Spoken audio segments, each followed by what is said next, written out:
હાલો મિત્રો, આજે આપણે જવાનું છે અમર હોટલમાં અને દાળ બાટી ખાવાની છે. તો આવો મિત્રો આપણા વ્લોગમાં દાળ બાટી ખાવા કેવી લાગે છે તો આપણે આજે ટેસ્ટ કરીએ છીએ. અને તમે પણ જેણે ટેસ્ટ કરી હોય તે કોમેન્ટ કરજો મિત્રો.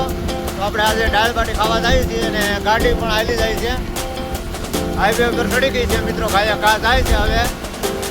તો આપણે થોડીક ચોટી છે, 3 કિલોમીટર સેટી પડે છે.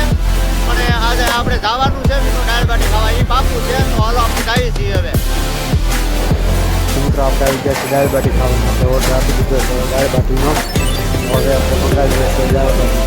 ફટાફટ આવી જાય છે, ખાઈ મારે માવો ખાવા પછી ખાવાનું છે. દાળ બાટી ખાઈ લઈશું. આપી દીધો છે 3 દાળ બાટી આવી ગઈ છે.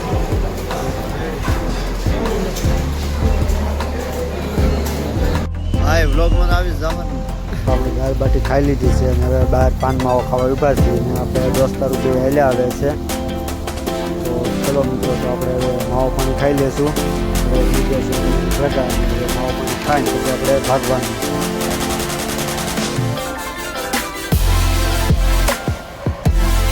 તો આ છે અમર હોટલ, આપણે નાગેશ્રી પાસે આવેલી છે. ન આવ્યા હોય કોઈ તો આવજો જરૂર દાળ બાટી ખાવા. દાળ બાટી બહુ મસ્ત બને છે.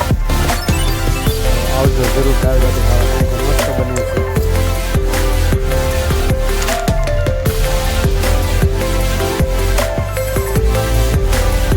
હાલ નરજુભાઈને મહેનતભાઈને જઈને જય શ્રી રામને જય ઠાકરને હવે આપણે ભાગીએ છીએ ઘેરે.